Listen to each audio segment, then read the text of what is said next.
ምዕራፍ 19 ሰካራም ሰራተኛ አይበለጥግም፣ ጥቂቱን የሚያቃልል ብዙውን ያጠፋል።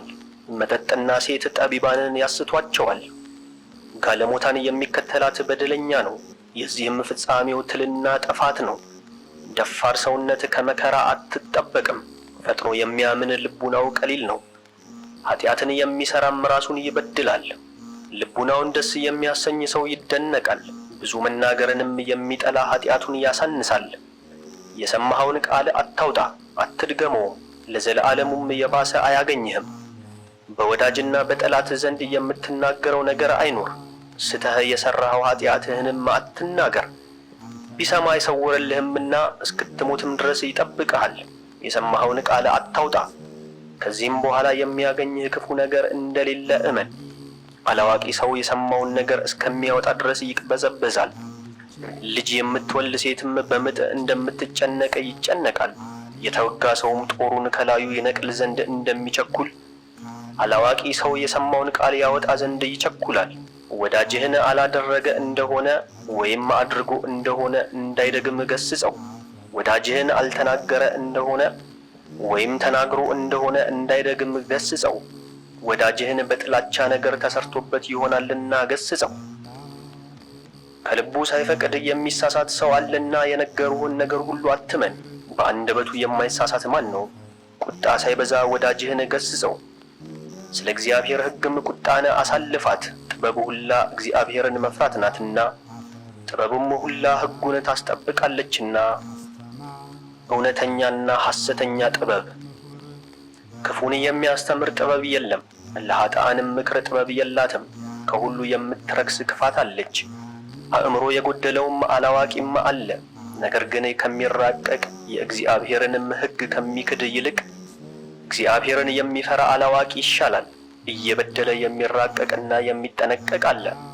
ለባልንጀራው የሚያደላ ለወዳጁም ፍርድን የሚያቀና ምስሉ ፍርድን የሚለውጥ ሰው አለ። እያመሰገነ ለክፉ ነገር የሚያደላ ሰው አለ፣ ልቡናው ግን ሽንገላን ተሞልቷል። በልቡናው ሌላ ነገር እያለ ፊት አይቶ የሚያደላ አለ፣ ባላሰብኸውም ነገር ይመጣብሃል። ኃይሉ ቢደክም በአንተም ላይ ክፉ ማድረግ ቢሳነው ያስትህ ዘንድ መከራን በግድ ያመጣብሃል። ሰው በመልኩ ይታወቃልና ጠቢብም በገጹ ይታወቃል። ካለባበሱና ካካሄዱ ከአሳሳቁም የተነሳ የሰው ጠባዩ ይታወቃል። ምዕራፍ 20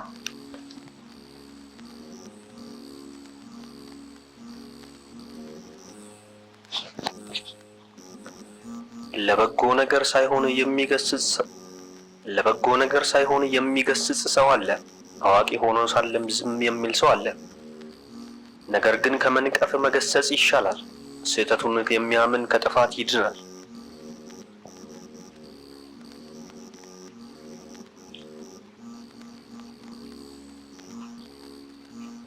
ስህተቱን የሚያምን ከጥፋት ይድናል። ፍርድን ያደላ ዘንድ የሚወድ ሰው ቆንጆ ልጅን እንደሚመኝ ጃንደረባ ነው። እያወቀ ዝም የሚል ሰውም አለ። ንግግር በማብዛትም ራሱን የሚያስጠላ ሰው አለ። የሚመልሰውን አያውቅምና ዝም የሚል ሰው አለ። ጊዜውን እስኪያገኝ ድረስ ዝም የሚል ሰው አለ። ብልህ ሰውም ጊዜውን እስኪያገኝ ድረስ ዝም ይላል። አላዋቂና ደፋር ሰው ግን እንዳገኘ ይናገራል። ነገርን የሚያበዛ ሰውን ይቆጡታል፣ ራሱንም የሚያኮራ ሰውን ይጠሉታል። ችግሩ የሚያዋርደው ሰው አለ፣ ገንዘብም አግኝቶ የማይበረክትለት ሰው አለ።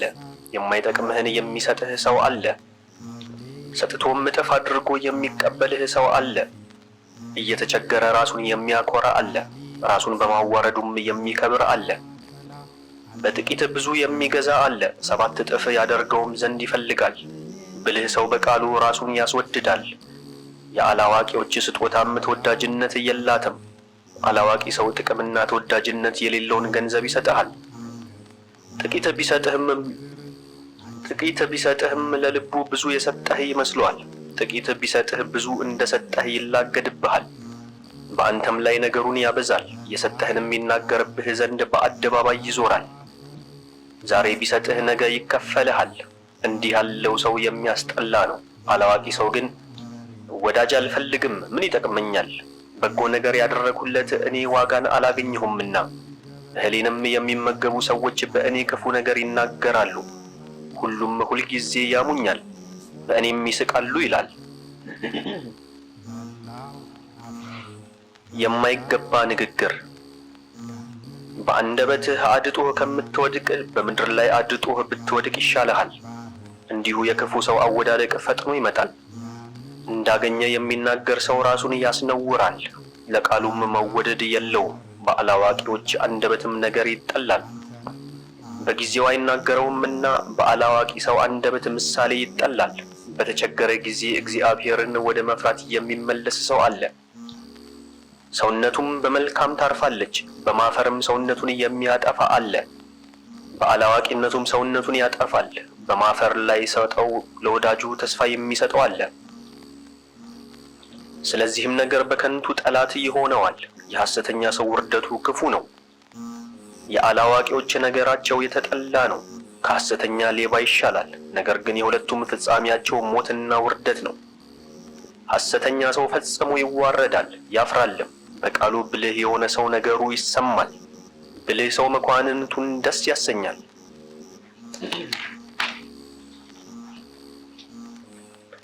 ምድርን የሚያርሳት የእህሉን ክምር ያበዛል፣ መኳንንቱንም የሚያገለግል ራሱን ይጠቅማል። እጅ መንሻና መማለጃ የጠቢባንን ዓይን ያሳውራል፣ አፋቸውን ይዘጋል፣ ቃላቸውንም ያስለውጣል። የተሰወረ ጥበብን እንደተቀበረ ወርቅ ነው። እንግዲህ የሁለቱስ ጥቅማቸው ምንድን ነው? ጥበቡን ከሚሰውር ብልህ ሰው አለማወቁን የሚሰውር አላዋቂ ሰው ይሻላል። ምዕራፍ 21 ልጄ ሆይ የበደልኸው በደል የሳትኸውም ነገር ቢኖር እንዳትደግም ተጠንቀቅ። ስለቀደመው ኃጢአትህም ንስሐ ግባ። ከክፉ አውሬ እንደሚሸሽ እንዲሁ ከኃጢአትህ ሽሽ። ካገኘችህ ግን አትለቅህም፣ ጥርሷ እንደ አንበሳ ጥርስ ነው። የሰውንም ነፍስ ታጠፋለች። ሁለት አፍ እንዳለው የተሳለ ሰይፍ ኃጢአት ሁሉ እንዲሁ ናት።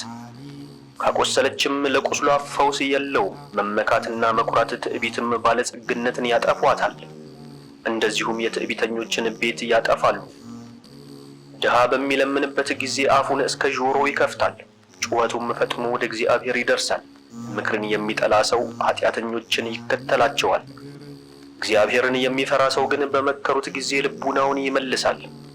ንግግርን የሚችል ሰው ከሩቁ ይታወቃል፣ ለብልህ ሰውም የተሳተው ኃጢአቱ ይታወቀዋል። በብድር ገንዘብ ቤቱን የሚሰራ ሰው ሕንፃው እንደ ክረምት ግንብ ነው። የኃጢአተኞችም አንድነታቸው እንደ ገለባ ክምር ነው። ፍጻሜያቸውም ለነበልባል እሳት ይሆናል። ፍጻሜያቸውም ለእሳት ነበልባል ይሆናል። የኃጢአተኞች መንገድ ጎጻጉጽ ነው፣ መውጫዋም ገደል ነው። ልቡናውን ያጸና ሰው የእግዚአብሔርን ሕግ ይጠብቃል። እግዚአብሔርንም የመፍራት መጨረሻዋ ጥበብ ነው። ያልተማረ ሰው ጠቢብ አይሆንም፣ ተምሮም ውርደት የሚበዛበት አለ። የብልህ ሰው ሐሳቡ እንደ ክረምት ውሃ ብዙ ነው፣ ምክሩም እንደ ሕይወት ውሃ ይመነጫል። ያላዋቂ ሰው ልብ እንደ ሰባራ ማድጋ ነው፣ የሰማውን ነገር ሁሉ መጠበቅ አይችልምና። አስተዋይ ሰው የጥበብን ነገር በሰማ ጊዜ ያደንቃታል፣ ዳግመኛም በእርሷ ላይ ይጨምራል። አላዋቂ ልቡና ግን ከሰማ በኋላ ይተፋል፣ ወደ ኋላም ይመልሰዋል። የአላዋቂ ሰው ነገሩ በራቀ ጎዳና እንዳለ እንደሚከብድ ሸክም ነው። የብልህ ሰው አንደበት መወደድ ግን መልካም ነው። የብልህ ሰው ነገሩ በጉባኤ ይሰማል፣ ነገሩም ወደ ልብ ይገባል። ጥበብ በአላዋቂዎች ሰዎች ዘንድ እንደ ፈረሰች ቤት ናት። ያላዋቂ ሰው ምክርም የማይወደድ ነገር ነው። ያላዋቂዎች ትምህርት እንደታሰረ እግር ነው። ያላዋቂዎችም ልቡና ቀኝ እጁን እንደታሰረ ሰው ደካማ ነው። አላዋቂ ሰው በሳቀ ጊዜ ቃሉን ከፍ ያደርጋል፣ ብልህ ሰው ግን በጭንቅ ከንፈሩን ፈገግ ያደርጋል። ጥበብ በአስተዋይ ሰው ዘንድ እንደ ወርቅ ጌጥ ናት፣ በቀኝ እጅ እንዳለማ አምባር ናት። ያላዋቂ ሰው እግር ፈጥና ወደ ቤት ትገባለች፣ በትምህርት የተፈተነ ሰው ግን የሰውን ፊት ያፍራል። አላዋቂ ሰው በደጃፍ ሆኖ የሰውን ቤት ይመለከታል፣ አዋቂ ሰው ግን በውጪ ይቆማል። ለሰው በበር ተጠግቶ ማድመጥ የአላዋቂነት ነው። በአዋቂ ሰው ዘንድ ግን ይህን ነገር ማድረግ እጅግ አሳፋሪ ነው። የለፍላፊ ከንፈር የማይመለከተውን ይናገራል። የጠቢባን ቃል ግን በሚዛን እየተመዘነች ናት። ያላዋቆች ልባቸው ባፋቸው ነው፣ የአዋቂዎች አፍ ግን በልባቸው ነው። ኃጢአተኛ ሰው ሰይጣንን ቢረግመው ራሱን መርገሙ ነው። ሐሜተኛ ሰው ሰውነቱን ያረክሳል፣ ባደረበትም ቦታ ራሱን ያስጠላል። ምዕራፍ 22 ሰነፍና ስንፍና። ሰነፍ ሰው በተቀመጠበት ቦታ እንደ ዋሻ ድንጋይ ነው፣ በጽኑ ስንፍናው ሁሉን ያቦዝናል። ሰነፍ ሰው በተኛበት ቦታ እንደ ተጣለ ፈርስ ነው፣ የነካውም ሰው ሁሉ እጁን ያራግፋል። ያልተቀጣ ልጅ ለአባቱ ኀፍረት ነው፣ ያልተቀጣች ሴት ልጅም እየጎሰቆለች ትሆናለች። ብልህ ሴት ግን ባልዋን ትወርሳለች፣ የምታሳፍር ሴት ግን ለአባቷ ሐዘን ናት። አባቷንም ታሳፍራለች፣ ባሏንም ታሳፍራለች።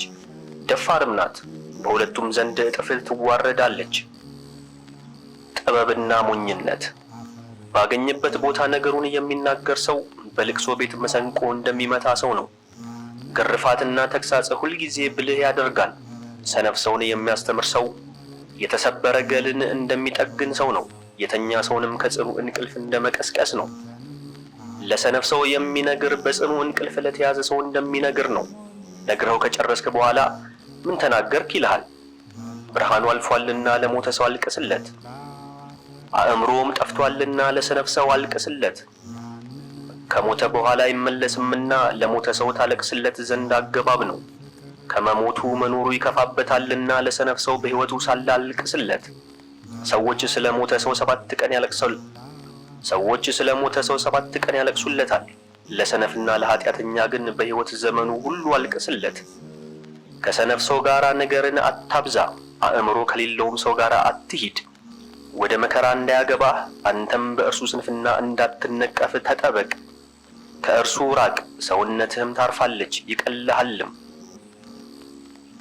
በእርሱም ስንፍና አንተ የምትጎዳው የለም። ከአረር የሚከብድ ምን አለ? ሰነፍ ከመባልስ የሚከፋ ምን አለ? ከሰነፍ ሰው ጋር ከመኖር ጨውና አሸዋ ብረትንም ብትሸከም ይሻላል። ማገሩ ያማረ በግንብ የታሰረ ቤት በምድር መናወጥ ጊዜ እንደማይፈርስ የብልህ ሰው ምክርም በጽኑ ልቡና እንዲሁ ነው፣ ቅጥሩም ለዘላለም አይወድቅም። በአዋቂ ሰው ምክር የጸና ልቡናም በግድግዳ ላይ እንዳለ የአሸዋ ምርግ ነው። በነፋስ ፊት ያለ ገለባም ነፋስ በነፈሰ ጊዜ እንደማይቆም ያላዋቂ ሰው ሐሳብም ያስፈራው ሰው ቢኖር በማይቆም በፈሪ ሰው ልቡና ዘንድ እንዲሁ ነው። ወዳጅነትን ጠብቆ ማቆየት። ዓይኑን የሚጠነቁል ሰው እንባውን ያወርዳል፣ ልቡናውንም የሚነካ ሰው ጥበብን ያሳያል። በወፎች ድንጋይ የወረወረባቸው ሰው ያባረራቸዋል፣ በወዳጁም የሚዘብት ሰው ወዳጅነትን ያጠፋል። በወዳጅህ ላይ ሰይፍን ብትመዝ ተመልሶ ወዳጅህ ይሆናልና ተስፋ አትቁረጥ። ነገር ግን ብትላገድበት አፍህንም በእርሱ ላይ ከፍና ዝቅ አድርገህ ብትናገር፣ ብትሰድበውም ምክሩንም ብታወጣበት፣ ብትከዳውና ብታሳዝነው በዚህ ነገር ወዳጅህ ሁሉ ይሸሻል። አንተም ድሃ ብትሆን በደስታው ጊዜ ከእርሱ ጋር ደስ ይልህ ዘንድ ከባልንጀራህ ጋር ታማኝነትህን ጠብቅ። ቢቸገርም ርስቱን ባገኘ ጊዜ ከእርሱ ጋር ደስ ይልህ ዘንድ ከእርሱ ጋር ታገስ። የእሳትም የጭሱ ትነት ይቀድማል፣ እንደዚሁም ደም ከማፍሰስ ጠብና ክርክር ይቀድማል። ወዳጄን መሰወር አላፍርም፣ ከፊቱም አልሰወርም። ነገር ግን በእርሱ ምክንያት ክፋት ብታገኘኝ የሰማ ሁሉ ከእርሱ ራሱን ይጠብቅ። ለአንደበቴ ጠባቂ ማን ባኖረልኝ? በእነርሱ እንዳልወድቅ አንደበቴም እንዳትገድለኝ በከንፈሮቼ የጥበብን ቁልፍ ማን ባኖረልኝ? ምዕራፍ 23 ከኃጢአት ስለመራቅ ጸሎት። አቤቱ አባቴ የሕይወቴም ፈጣሪ በእነርሱ ምክር አትጣለኝ፣ በእነርሱም እንዳልጠፋ አትለየኝ። ልቡናዬንም ማን በመከረልኝ? ድንቁርና የሚተወኝ ዘንድ በተናገሩብኝ ነገር ድል እንዳይነሱኝ፣ ድንቁርና የሚተወኝ ዘንድ በተናገሩብኝ ነገር ድል እንዳይነሱኝ። ለልቡናዬ ጥበብን ማን ባስተማራት? በደሌ እንዳይበዛብኝ ኃጢአቴም እንዳይበረክትብኝ፣ በጠላቶቼም ፊት እንዳልወድቅ፣ ጠላቶቼም በእኔ ጥፋት ደስ እንዳይላቸው።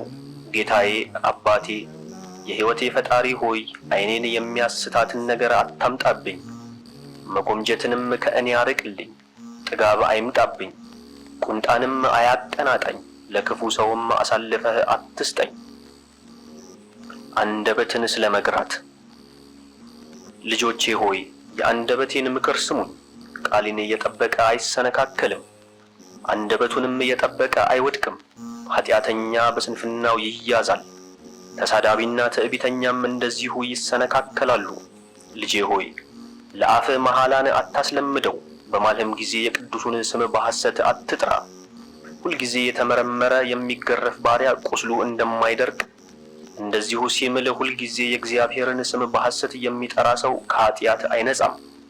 መሐላን የሚያበዛ ሰው ኃጢአቱ ብዙ ነው፣ ከቤቱም መቅሰፍት አይርቅም። ቢያረጅም ኃጢአቱ አይተወውም፣ ቸል ቢልም ኃጢአቱ እጥፍ ይሆንበታል። ፍዳው በቤቱ ሞልቷልና ስለማለ እውነተኛ አይባልም። ሞትን የምታመጣው ቃል አለች። በያዕቆብም ርስት አትኖርም። ይህ ሁሉ በጻድቃን ዘንድ የለም፣ በኃጢአትም አይሰነካከሉ። በውስጡ ብዙ ኃጢአት አለና ከአንደበትህ የመዘባበት ነገር አይውጣ። አባትህንና እናትህን አስባቸው፣ መኳንንቶችህንም አገልግል፣ በፊታቸውም አትሳት።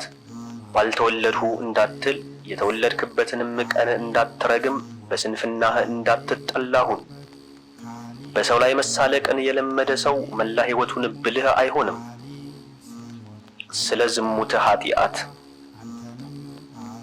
ኃጢአትን የሚያመጧት ሁለት ናቸው፣ ሦስተኛው ግን ሞትን ያመጣል። ቁጡ ሰውነት እንደሚቃጠል እሳት ናት፣ እስክታሰጥመውም ድረስ አትበርድም። በሰውነቱም የሚሰስን ሰው እሳትን እስኪያቀጣጥላት ድረስ አይተውም። ለሴሰኛ ሰው እህሉ ሁሉ ይጣፍጠዋል፣ እስኪሞትም ድረስ አያርፍም። ሚስቱን ትቶ የሚሄድ ሰው በልቡ ጊዜው ጨለማ ነው፣ የሚያየኝም የለም፣ አጥር ይጋርደኛል፣ ከዚህ በኋላ ምን እፈራለሁ? የሚያውቀኝ የለም። ልዑልም ኃጢአቴን ይዘነጋልኛል፣ አያስብብኝምም ይላል። ነገር ግን እንዳያየው የሰው ዓይንን ይፈራል። የእግዚአብሔርም ዓይን ከፀሐይ 100,000 ጊዜ እንዲበራ የሰውንም ሥራው ሁሉ እንደሚያይ ተሰውሮ የሚሠራውንም ሥራው ሁሉ እንደሚያውቅ አያውቅም። ሁሉም ከመፈጠሩ በፊት በእርሱ ዘንድ የታወቀ ነው። ከጨረሰም በኋላ እንዲህ ያደርገዋል፣ በከተማም መካከል ይበቀለዋል፣ ባልጠረጠረበትም ቦታ ያጠፈዋል። ባሏን ትታ የምትሄድ ሴት እንዲሁ ናት፣ ከሌላ ወንድ ልጅን ትወልዳለች። በእግዚአብሔር አንዲት ክህደት አደረገች፣ ሁለተኛም ባሏን ከዳችው። ሦስተኛም በሴሰኝነቷ ሰረቀች፣ ከሌላ ወንድም ልጅን ወለደች። እንዲህ ያለች ሴት ትዋረዳለች፣ በልጆቿም ትገረፋለች። ዘሮቿ ይጠፋሉ፣ ቅርንጫፎቿም አያፈሩም። ስም አጠራሯም የተረገመ ይሆናል፣ ለቤቷም መርገምን ታወርሳለች። መርገሟና ውርደቷ ለዘለዓለሙ አይጠፋም። ያያት ሁሉ እግዚአብሔርን ከመፍራት የሚበልጥ የእግዚአብሔርንም ሕግ ከመጠበቅ የሚጣፍጥ እንደሌለ ያውቃል። ምዕራፍ 24 የጥበብ ክብር። ጥበብ ራሷን ታመሰግናለች፣ በአሕዛብም መካከል ትመካለች። በልዑልም ጉባኤ ትናገራለች፣ በኃይሉም ፊት ትመካለች። እንዲህም አለች፣ እኔ ከልዑል አፍ ወጣሁ፣ ምድርንም እንደ ጉም ሸፈንኋት። እኔ በሰማይ ኖርሁ፣ ዙፋኔንም በደመና አምድ ላይ ዘረጋው። ብቻዬንም በሰማይ ዳርቻ ዞርሁ፣ በውቅያኖስ መካከልም ተመላለስኩ። በባሕር ማዕበል ላይ በየብስም መካከል ሁሉ በሕዝቡና በአሕዛቡ ሁሉ ጥሪትን አደረግሁ። ከዚህም ሁሉ በኋላ ዕረፍትን ፈለግሁ። እንግዲህ በማን ርስት አድራለሁ? ከዚህም በኋላ ሁሉን የፈጠረ አዘዘኝ፣ ፈጣሪም ማደሪያዬን አዘጋጀልኝ። እንዲህም አለኝ፣ በያዕቆብ እደሪ፣ ርስትሽም በእስራኤል ይሁን። ዓለም ሳይፈጠር ወለደኝ፣ ለዘላለሙም ከእርሱ አልለይም። በተቀደሰ ማደሪያውም በፊቱ አገለገልኩ። በጽዮንም አደርሁ፣ እንዲሁም በተወደደችው ከተማ አረፍኩ። ግዛቴም ባስገዛኝ በኢየሩሳሌም ነበር። በእግዚአብሔር ርስት ዕድል ፈንታ በከበረ ሕዝብ መካከል ስር ሰደድሁ። በሊባኖስ እንዳለ ዝግባ ከፍ ከፍ አልኩ። በኤርሞን ተራራ እንዳለ ዋንዛም ገነንሁ። በውሃ ዳር እንዳለ ዘንባባም ረዘምኩ። በኢያሪኮ እንዳለ ጽጌረዳ፣ በምድረ በዳ እንዳለች እንዳማረች የዘይት እንጨትም መዓዛዬ የተወደደ ሆነ። እንደ ዋርካ ዛፍም ገነንኩ። መዓዛዬም እንደ ቀናነሞስና እንደ ደርሶኒ ሽቱ የተወደደ ሆነ። መዓዛዬም እንዳማረ የሽቱ መዓዛ ሆነ። መዓዛዬም እንዳማረ የሽቱ መዓዛ ሆነ። እንደ ልባንጃና እንደ ጥርኝ ሰጡቃጤ እንደሚባል ሽቱም በደብተራ ኦሪት እንዳለ እንደ ነጭ ዕጣን መዓዛም የተወደደ ሆነ። ቅርንጫፎች እንደ ቡጥም ረዘሙ። ቅርንጫፎችም የክብርና የጌትነት ቅርንጫፎች ናቸው። እኔስ እንደ ተወደደ የወይን ሐረግ መወደድን አስገኘው። አበባዬም የክብርና የባለጸግነት ፍሬ ነው። የምትወዱኝ ሰዎች ሁሉ ወደ እኔ ኑ፣ ከፍሬዬም ትጠግባላችሁ። ስም አጠራሬ ከማር ርስትነቴም ከሸንኮር ይልቅ ይጣፍጣልና። የሚመገቡኝም አይጠግቡኝም፣ የሚጠጡኝም አይሰለቹኝም፣ የሚሰማኝም አያፍርም። ለእኔ የሚገዙ ሰዎች አይስቱም። ይህ ሁሉ ነገር የልዑል የሕጉ መጽሐፍ ነው። ስለ ያዕቆብም ወገኖች ርስቴ ሙሴ ያዘዘበት ሕግ ነው። በእግዚአብሔር የሚጸና አይደክምም። እርሱ ያጸናችሁ ዘንድ ተከተሉት። ሁሉን የሚችል ጌታ እግዚአብሔር ብቻ ነው፣ ከእርሱም በቀር ሌላ አዳኝ የለም። ጥበብን እንደ ኤፌሶን ፈሳሽ በሚያዝያም ወራት እንደሚመላ እንደ ጤግሮስ ፈሳሽ የሚመላት እርሱ ነው። ምክርንም እንደ ኤፍራጥስ ፈሳሽ በአዝመራም ወራት እንደ ዮርዳኖስ ፈሳሽ የሚመላት እርሱ ነው። ጥበብን እንደ ብርሃን በወይን አዝመራ ወራትም እንደ አባይ ፈሳሽ የሚገልጣት እርሱ ነው። የመጀመሪያው አላወቃትም፣ የመጨረሻውም ፍለጋዋን አላገኘም። ምስጢሯ ከባሕር ውሃ ይልቅ ይበዛል፣ ምክሯም ከባሕሩ ጥልቀት ይልቅ ይጠልቃል። ከወንዝ እንደሚፈስ ውሃ ሆንኩኝ፣ እንደ መስኖ ውሃም ወደ ተክል ቦታ ገባው። እንዲህም አልኩ፣ የተክል ቦታዬን ላጠጣት፣ የጎመን ቦታዬን ላጠጣት። ፈፋዬ እንደ ወንዝ ሆነልኝ፣ ወንዜም እንደ ባሕር ሆነልኝ። ዳግመኛም ጥበብን እንደ ጠዋት አበራታለሁ፣ እስከ ሩቅም ድረስ ብርሃኗን አሳያለሁ። ትምህርትን እንደ ትንቢት አፈሳታለሁ፣ ለዘላለምም ለልጅ ልጅ አጸናታለሁ። እነሆ የደከምኩ ለሚፈልጉኝ ሰዎች ሁሉ ነው እንጂ ለእኔ ብቻ እንዳይደለ እዩ። ምዕራፍ 25 በእነዚህ በሦስቱ ነገሮች ያማርኩ ሆንኩ፣ በእግዚአብሔርና በሰው ፊትም ያማርኩ ሆኜ ቆምኩ። እነዚህም በአንድ ልብ የሚተባበሩ ወንድማማቾች፣ የባልንጀሮች ፍቅር፣ የባልና ሚስትም ስምምነት ናቸው። ሦስት አይነት ሰዎችን ሰውነቴ ፈጽማ ጠላቻቸው፣ ኑሯቸውም እጅግ አበሳጨኝ። እነዚህም ትዕቢተኛ ድሃ፣ ንፉግ ባለጸጋና አእምሮ የሌለው ሴሰኛ ሽማግሌ ናቸው። ከሕፃንነትህ ጀምረህ ያልተመከርክ በእርጅናህ ጊዜ እንዴት ብልህ ትሆናለህ? ሺበት ፍርድ ሊሰጥ ይገባዋል፣ ሽማግሎችም መምከር ይገባቸዋል። ለሽማግሎችም ጥበብ ይገባቸዋል፣ ለታላላቅ ሰዎችም ጥበብን መማር ይገባቸዋል። የትምህርት ብዛት የሽማግሎች ዘውዳቸው ነው፣ መመኪያቸውም እግዚአብሔርን መፍራት ነው። በልቤ ያደነቅኋቸው 9 ናቸው፣ 10ኛውን ግን በቃሌ እናገራለሁ። እነርሱም በልጆቹ ደስ የሚለው ሰው፣ በሕይወቱም ሳለ የጠላቱን ውድቀት የሚያይ ሰው ናቸው። ልባም ሴትን ያገባ ብፁዕ ነው፣ በአንደበቱም ያልሳተ ሰው ብፁዕ ነው። ከእርሱ ላነሰ ሰው ያላደረ ብፁዕ ነው። ዕውቀትና ጥበብን ያገኛት ሰው፣ የሚታዘዝለትንም ያገኘ ሰው ብፁዕ ነው። ጥበብን ያገኘ ሰው እንዴት ታላቅ ነው! ነገር ግን እግዚአብሔርን የሚፈራ ይህን ይበልጠዋል። እግዚአብሔርን መፍራት ከሁሉ ትበልጣለች፣ እርሷንም የጠበቀ ሰውን የሚመስለው የለም። ከቁስል ሁሉ ይልቅ የልብ ቁስል ይከፋል፣ ከክፋትም ሁሉ የሴት ክፋት ትከፋለች። በሁሉም ብትወድቅ በጠላትህ እጅ አትውደቅ። ሁሉ ቢበቀልህ ጠላትህ አይበቀልህ። ከእባብ ራስ የሚከፋ ራስ የለም፣ ከጠላትም ቂም የሚከፋ ቂም የለም። የክፉ ሴት ተግባር።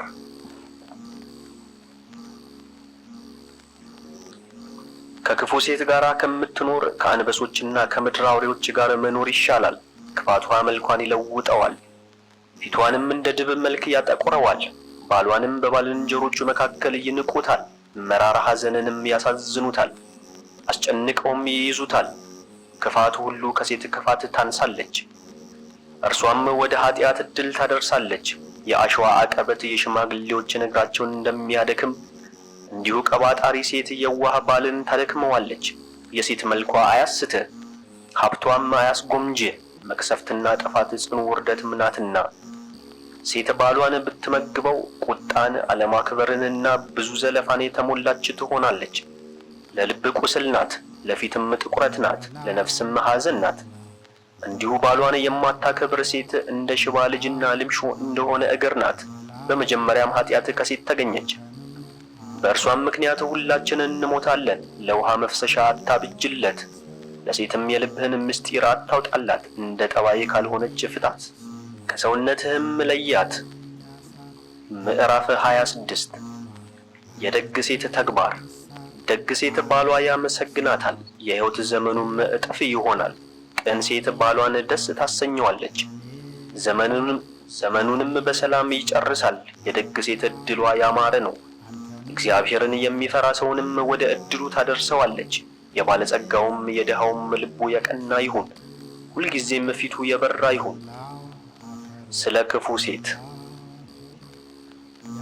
በእነዚህ በሦስቱ ነገሮች ልቡናዬ ደነገጠብኝ፣ አራተኛውም ፊቴን አስፈራኝ። ይኸውም የከተማ ሁከት፣ የአሕዛብ መዶለት፣ የሐሰት ምስክር። እነዚህ ሁሉ ሰውን ለሞት ያደርሳሉ። ባሏን የምታስቀና ሴት የልብ ቁስል ናት፣ የሰውነትም ሐዘን ናት። በክፉ ሁሉ የምትስተካከል የምላስ ጅራፍ ናት። ክፉ ሴት ውልቅ እንደሚል እንደ በሬ ቀንበር ናት። እርሷንም የሚይዝ ሰው ጊንጥ እንደሚጨብጥ ሰው ነው። ሰካራም ሴት ታላቅ ጥፋት ናት፣ ኀፍረቷንም አትሸፍንም።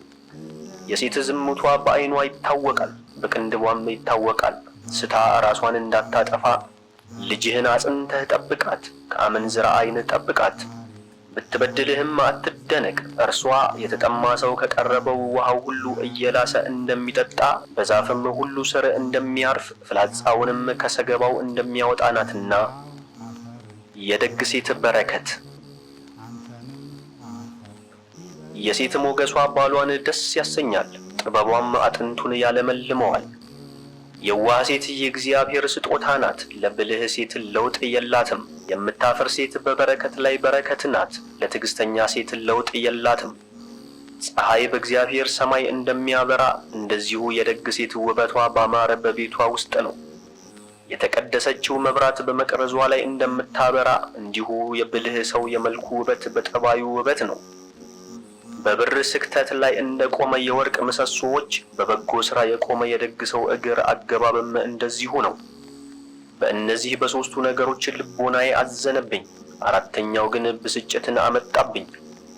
እነዚህም አርበኛና ደፋር ሰው አጥቶ ሲቸገር፣ ጠቢባን ሰዎች ሲስቱ፣ ጽድቅን ትቶ ወደ ኃጢአት የሚመለስ ሰው ናቸው። እንዲህ ያለውን እግዚአብሔር በጦር ያጠፋዋል። አጣሪ ከኃጢአቱ በጭንቅ ይድናል፣ መሸተኛም ከበደል ተመልሶ አይጸድቅም። ምዕራፍ 27 በግብዝነት ኃጢአትን የሚሰሯት ብዙዎች ናቸው። ገንዘቡ ይበዛለት ዘንድ የሚወድ ሰው ግን ዓይኑን ይመልሳል። ችንካር በድንጋይ ግንብ መካከል እንደሚተከል በመሸጥና በመግዛት መካከል ኃጢአት ትመጣለች። እግዚአብሔርን በመፍራት ፈጥኖ ካልተጠበቀ የቤቱ ውድቀት አይዘገይም። የሕይወት መመዘኛ። በወንጠፍት አሰር ይከማቻል፣ እንዲሁም ሁሉ ሰውን ኃጢአቱ ታገኘዋለች። የሸክላ ዕቃን እሳት ይፈትነዋል፣ ሰውንም የልቡን ሐሳብ ይፈትነዋል። ተክል የሚጠብቅ ሰው ፍሬውን ያያል፣ እንዲሁም የሰው ነገሩ የልቡናውን ፈቃድ ይገልጥበታል። ሰውን ሳትረዳው አታድንቀው፣ ሰውን ከሥራው የተነሳ ይፈትኑታልና። ጽድቅን ብትከተላት ታገኛታለህ፣ እንደ ከበረ ግምጃም ትለብሳታለህ። ወፍ ከዘመዱ ጋር ይኖራል፣ ጽድቅም በሚሰሯት ሰዎች ዘንድ ትኖራለች። አንበሳ የሚበላውን ያድናል፣ እንዲሁም ኃጢአት የሚሰሯትን ሰዎች ታድናቸዋለች። ጻድቅ ሰው ሁልጊዜ ጥበብን ያስተምራል፣ የሰነፍ ሰው ግን ዕውቀቱ እያደረ እንደ ጨረቃ ይጎድላል። በሰነፎች ዘንድ ጊዜውን ተጠበቅ፣ በብልሆች ሰዎች ዘንድ ግን ሁልጊዜ ተረዳ። የሰነፎች ነገር ያበሳጫል፣ ሳቃቸውም የኃጢአት ደስታ ነው። ብዙ መሐላን የሚምል ሰው ነገር ጸጉርን ያቆማል፣ የትዕቢተኛ ሰው ክርክርም ጆሮ ያደነቁራል። የትዕቢተኞች ጠብ ደም ያፋስሳል፣ ክርክራቸውም ለሚሰማቸው ሰው ድካም ነው። የባልንጀራን ምስጢር ማውጣት እንደማይገባ። የባልንጀራውን ምስጢር የሚያወጣ ሰው መታመኑን ያጠፋል፣ ከዚህም በኋላ እንደ ልቡ የሚሆን ወዳጅን አያገኝም። ወዳጅህን ጠብቅ፣ ከእርሱም ጋር ተማመን። ምስጢሩን ብታወጣበት ግን በኋላው አትከተለውም። ሰው ጠላቱን እንደሚያጠፋ አንተም የወዳጅህን ወንድምነት ታጠፋለህ። ወፍ ከእጅህ እንደምታመልጥ እንዲሁ ወዳጅህ ከአንተ ያመልጣል። ሚዳቋ ከወጥመድ እንደምታመልጥ ከአንተ አምልጦ ርቋልና ከዚህ በኋላ አትከተለውም። ቁስል ቢሆን ባዳኑት ነበረ፣ የተሰደበውንም ሰው ባስካሱት ነበረ። የባልንጀራውን ምስጢር የሚያወጣውን ሰው ግን ተስፋ ይቆርጡበታል። ስለ ግብዝነት። ክፋቱን ማስተው የሚችል የለምና በዓይኑ የሚጠቅስ ሰው ልቡናው ያማረ አይሆንም። ለዓይንህ ግን ከንፈሩን ይመጥልሃል፣ በተናገርከውም ሁሉ ያመሰግንሃል። ኋላ ግን በቃሉ ይወነጅልሃል፣ በተናገርከውም ቃልህም ያጠምድሃል።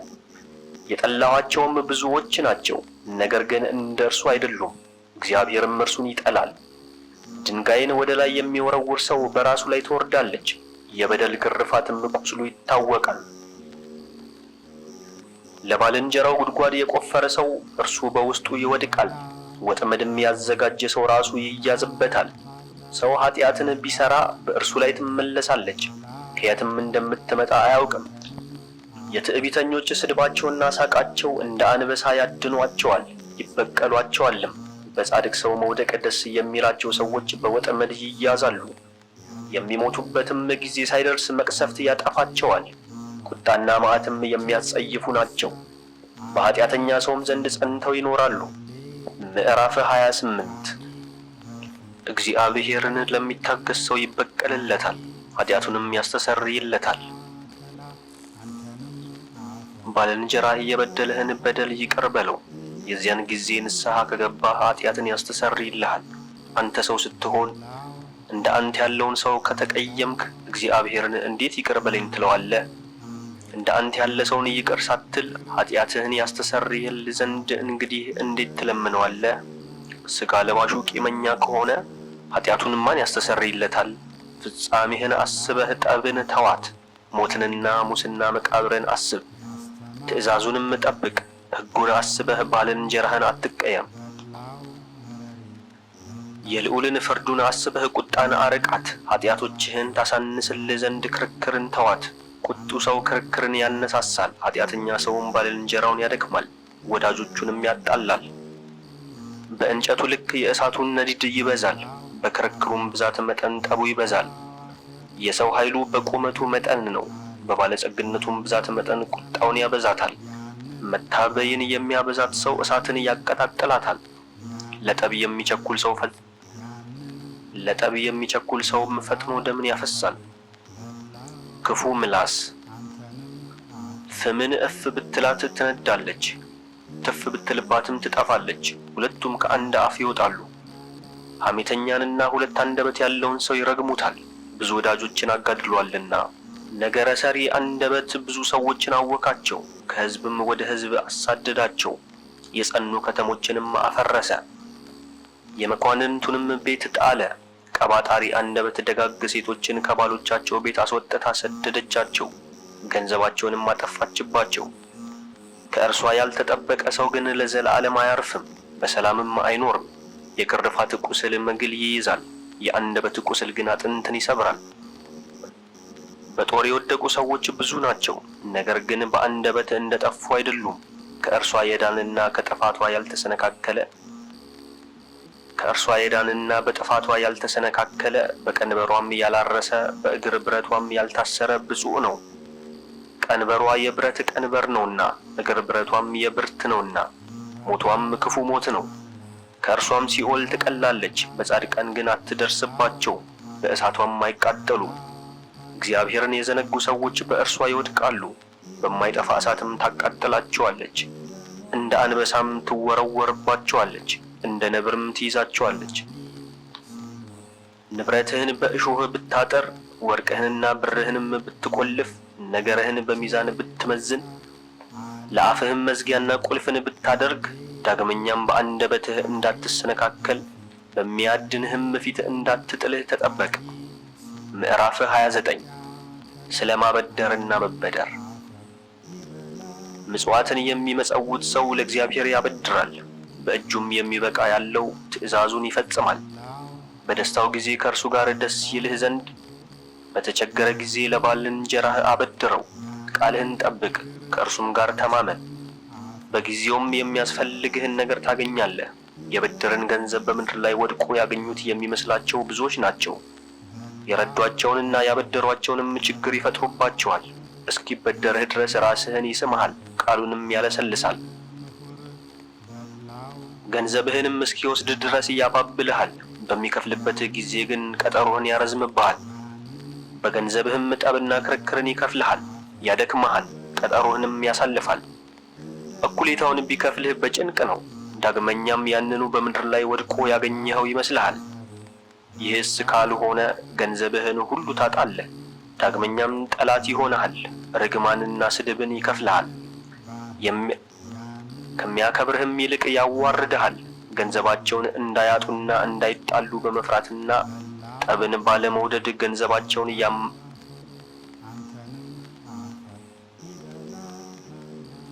ገንዘባቸውን እንዳያጡና እንዳይጣሉ በመፍራትና ጠብን ባለመውደድ ገንዘባቸውን የማያበድሩ ሰዎች ብዙ ናቸው።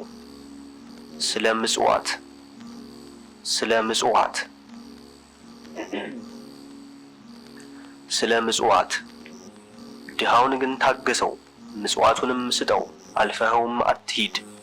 ችግረኛ ነውና በሕግ እንደታዘዘው ድሃውን በምጽዋት ተቀበለው፣ ባዶንም አትመልሰው። ባልንጀራህንና ወዳጅህን ከምታጣ ተቀብሮ ከሚዝግና በድንጋይም ስር ከሚጠፋ ወርቅህን ዕጣ። ስለ ልዑል ትእዛዝ በወርቅህ አስተዋጽኦ አድርግ፣ ከወርቅ ድልብ የበለጠም ያተርፍልሃል።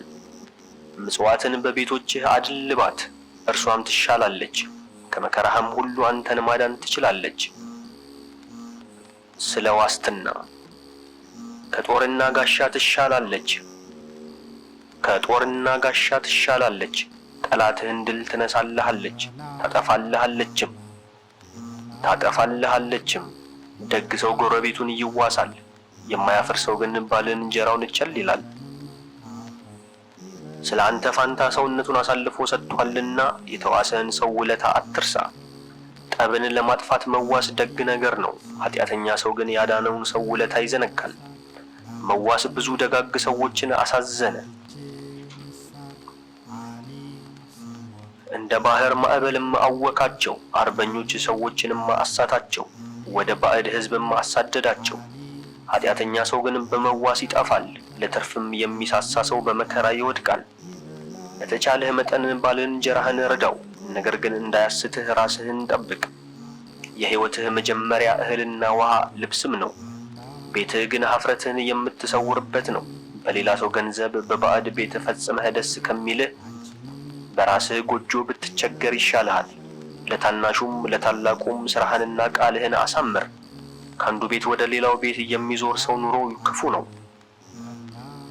ባደርክበት ቦታ ክፉ ነገር እንዳትናገር ተጠንቀቅ። ያም ባይሆን ታበላለህ ታጠጣለህም፣ ምስጋና ግን አይኖርህም። ከዚህም ሁሉ ጋር መራራ ነገርን ይመልሱልሃል። በተዘጋጀህ ጊዜ ግን እንዲህ ይሉሃል፣ እንግዳችን ገብተህ ማዕድን ሥራ፣ ያለህንም አብላን። ብትቸገር ግን እንግዳችን ውጣ፣ አማቻችን ደረሰ፣ ቤታችንንም እንፈልገዋለን ይሉሃል። ይህ ነገር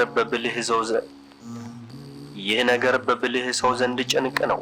ያሳደርከው ሰው ያዋርድሃል፣ ያበደርከውም ሰው ይሰድብሃል። ምዕራፍ 30 ስለ ልጆች።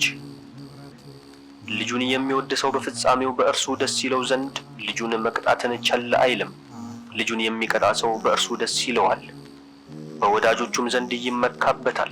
ልጁን ያስተማረ ሰው ጠላቱን ያስቀናል፣ በወዳጆቹም ዘንድ በእርሱ ደስ ይለዋል። ከእርሱም በኋላ እንደርሱ ያለ ልጅ ተክቷልና አባቱ ቢሞትም እንዳልሞተ ይሆናል። በሕይወቱም ሳለ በልጁ ደስ ይለዋል፣ ቢሞትም ልቡ አያዝንም። ከእርሱ በኋላ ጠላቶቹን የሚበቀል ለወዳጆቹም ዋጋን የሚከፍል ልጅ ተክቷልና ልጆቹን የሚያባልግ ሰውነቱን ያቆስላል። በጩኸታቸውም ጊዜ ልቡ በሕመም ይሰቃያል። ያልተገራ ፈረስ ገርጋሪ ይሆናል፣ ያልተቀጣ ልጅም አውታታ ይሆናል። ልጅህን ካቀማጠልከው ይበረታታብህ ዘንድ ይመለሳል፣ ከእርሱም ጋር ብትጫወት ያሳዝንህ ዘንድ ይመለሳል። እንዳያሳዝንህም አትሳቅለት፣ በፍጻሜም ጥርስህን ያረግፍሃል። በወጣትነቱ ጊዜ ልጅህን ስድ አትልቀቀው፣ በስህተቱም ጊዜ ቸል አትበለው። በአደገ ጊዜ እንዳያምጽብህ በልጅነቱ ጊዜ ጎኑን ግረፈው። በእርሱ ጥፋት እንዳታፍር ልጅን ቅጣው፣ ያገለግልሃልም። ስለ ጤንነት ሰውነቱ ከታመመና ሆዱ ከታሰረ ባለጸጋ ሰውነቱ ጤነኛ የሆነና ሆዱ የተከፈተ ድሃ ይሻላል። ሰውነትህ ጤነኛ ይሁን፣ ሆድህም እየተከፈተ ይሁን። ይህም ከባለጸግነትህ ሁሉ ይሻላል። ከባለጸግነትና ከገንዘብም ሁሉ የሰውነት ጤንነት ይሻላል። በጤና ከመኖር ባለጸግነት አይመረጥም። ከልብ ደስታም የሚሻል ደስታ የለም። ከመረረ ኑሮና ከቁርጥማት በሽታ ሞት ይሻላል። በተዘጋ አፍ የሚቀርብ መብል ወደ መቃብር እንደሚወርድ እህል ነው። በተዘጋ አፍ የሚቀርብ መብል ወደ መቃብር እንደሚወስድ እህል ነው። ለጣዖታት መሰዋት ምን ይጠቅማል? እነርሱ አይበሉምና፣ እነርሱም አይጠጡምና፣ እነርሱም አያሸቱምና። እግዚአብሔር የቀሰፈውም ሰው እንደዚሁ ነው። ጨንደረባ ቆንጆይቱን ባቀፋት ጊዜ እንደሚያዝን በዓይኖቹ እያየ ያዝናል። ነፍስህን አታሳዝን፣ ልብህንም አታስጨንቅ። የልቡና ደስታ ለሰው ሕይወቱ ነው፣ የሰውነት ደስታም ዘመንን ያረዝማል። ሐዘንን ከአንተ ታርቃት ዘንድ ልብህን አጽናናት፣ ሰውነትህንም አረጋጋት። ሐዘን ብዙ ሰዎችን አጥፍታቸዋለችና ሐዘንም የምትጠቅመው የለምና። ቅናትና ቁጣ የሕይወት ዘመንን ያሳንሳሉ፣ ሐዘንም ጊዜው ሳይደርስ ያስረጃል። አጫጅን እየተከተለ እንደሚቃርም ሰው በእግዚአብሔር በረከት ደረስኩ፣ እንደ ወይን ለቃሚም መጭመቂያዬን ሞላው። ጠቢባን የሆኑ ዘንድ ለሚወዱ ሰዎችም ሁሉ ነው እንጂ የደከምኩት ለእኔ ብቻ እንዳይደለ እነሆ አስተውሉ። ጠቢባን የሆኑ ዘንድ ለሚወዱ ሰዎችም ሁሉ ነው እንጂ የደከምኩት ለእኔ ብቻ እንዳይደለ እነሆ አስተውሉ። የሕዝቡ መኳንንት ስሙኝ፣ የማኅበሩም አለቆች አድምጡኝ። ልጅህንና ሚስትህን ወንድምህንና ወዳጅህን አንተ በሕይወት ሳለህ በገንዘብህ ላይ አታሰልጥናቸው። ኋላ እንዳትጸጸት ትለምናቸውም ዘንድ እንዳትመለስ በቤትህ ባዕድ ሰው አትሹም። አንተ በሕይወት ሳለህ ትንፋሽህም ሳለች ግብርህን አትለውጥ። አንተ የልጆችህን እጅ ደጅ ከምትጠና ልጆችህ አንተን ቢለምኑህ ይሻልሃል። በምትሠራው ሥራ ሁሉ ብልህ ሁን፣ በተሾምክበትም ሁሉ ራስህን አታስነቀፍ። የሕይወት ዘመንህ ሁሉ ባለቀ ጊዜ ፍጻሜህም በደረሰ ጊዜ ያን ጊዜ ገንዘብህን አውርስ። አህያህን ገለባ አብላው ጫነው፣ በአለንጋም ግረፈው፣ አገልጋይህንም ቅጣው፣ መግበው፣ ግዛውም። አገልጋዮችህን እንዲሰሩ አድርጋቸው፣ ረፍትንም ታገኛለህ። ብታቦዝናቸው ግን ይከራከሩ ዘንድ ከአንተም ነፃ ይወጡ ዘንድ ይወዳሉ። ቀንበር መጫን አንገትን ዝቅ ያደርገዋል፣ አለንጋና እግር ብረትም ለክፉ አገልጋይ ነው። አገልጋይህን እንዲሰራ አድርገው፣ አቦዝነህ አታኑረው። ቦዘኔነት ብዙ ክፋትን ታስተምራለችና የሚችለውን ያህል ሥራውን ስጠው። ባይታዘዝ ግን እግር ብረቱን አጽናበት፣ ነገር ግን ሥጋዊውን ሁሉ አትመነው። ያለ ምክርም የምትሠራው ሥራ አይኖር። አገልጋይ ቢኖርህ እንደ ራስህ ይሁን፣ በዋጋ ገዝተዋልና። ደግ አገልጋይህም ቢኖርህ እንደ ወንድምህ አድርገው፣ እንደ ራስህም ውደደው። ክፉ ነገር ብታደርግበት ግን ይኮበልልብሃል ያመልጥሃልም። ከዚህ በኋላ በየት ጎዳና ታገኘዋለህ? ምዕራፍ 31 ስለ ሕልም ከንቱነት። ሰነፍ ሰው ግን ሐሰትን በከንቱ ተስፋ ያደርጋታል፣ ሕልምም ሰነፍ ሰውን ያስደነግጠዋል። ሕልምን የሚያምን ሰው ጥላን እንደሚጨብጥ ነፋስንም እንደሚከተል ነው። ሕልም ከዚህ ወደዚህ ይሄዳል፣ በየምሳሌውም የየራሱን ያሳያል። ከርኩስም ንጹሕ ይወጣል፣ ከሐሰትስ እውነት ከየት ይገኛል? ሕልም፣ ጥንቆላና ሟርት ሁሉም ከንቱ ናቸው፣ ልብንም ያስደነግጣሉ፣ እንደ ምጥም ያጎብጣሉ። ይቀር ይል ዘንድ ከእግዚአብሔር የተላከ ካልሆነ በልብህ አታኑረው። ሕልም ብዙ ሰዎችን አስቷቸዋልና እርሱንም ተስፋ እያደረጉ ጠፍተዋልና። ያለ ሐሰትስ ከታየ በእውነት ይደርሳል፣ የእውነት ቃልም የተረዳ ይሆናል። የተማረ ሰው ብዙ ምክርን ያውቃል፣ ብዙ መከራን የተቀበለ ሰውም ጥበብን ያስተምራል። ያልተነካ ሰው ግን የሚያውቀው ነገር የለም። ብዙ መከራ የተቀበለ ሰው ብዙ ትምህርት ይማራል። መከራን በተቀበልኩ ጊዜ ብዙ አየሁ፣ ከሐሳቤም ቃሌ በዛ። መከራን በተቀበልኩ ጊዜ ብዙ አየሁ፣ ከሐሳቤም ቃሌ በዛ። ለሞት እስክደርስ ድረስ ሁልጊዜ መከራን ተቀብያለሁና፣ ስለዚህም ነገር እግዚአብሔር ያድነኛል። እግዚአብሔርን የምትፈራ ነፍስ ትድናለች። እርሱን ተስፋ ያደረጉ ሁሉ ይድናሉ። እግዚአብሔርን የሚፈራ ሰውን የሚያስፈራው የለም። እርሱ አለኝታው ነውና አይደነግጥም። እግዚአብሔርን የሚፈራ ሰው ነፍስ ብፅዕት ናት፣ እርሱ ያድርበታልና የታመነ ወዳጁም ነውና። የእግዚአብሔር ዓይኖቹ ወደ ወዳጆቹ ናቸው፣ ኃይሉ የታመነ ነው፣ ጥግነቱም ጽኑ ነው። ቃጠሎውን ያቀዘቅዝልሃል፣ ከቀትር ፀሐይም ይጋርድሃል፣ ከእንቅፋት ይጠብቅሃል፣ ከመውደቅም ይረዳሃል። ሰውነትህን ያገናታል፣ ዓይኖችህንም ያበራቸዋል፣ ይፈውሳል፣ ደህንነትንም ይሰጣል፣ በረከትንም ያጠግባል። የበደል መባዓ መሥዋዕት ርኩስ ነው፣ የኃጢአተኞችም ቁርባናቸው የረከሰ ነው። የኃጢአተኞችም መባዓ ተቀባይነት የለውም። በመባህ ብዛት ኃጢአት የሚሰረይልህ አይደለም። በአመፃ ገንዘብ መባዕን የሚያገባ ሰው ሕፃንን በአባቱ ፊት እንደሚገድል ሰው ነው። የድሃ ሕይወቱ ምጽዋት መለመን ነው፣ እምቢ ያለው ሰው ግን ነፍሰ ገዳይ ነው። ባልን ከሚስቱ የሚያፋታ ሰው ባልንጀራውን እንደሚገድል ሰው ነው።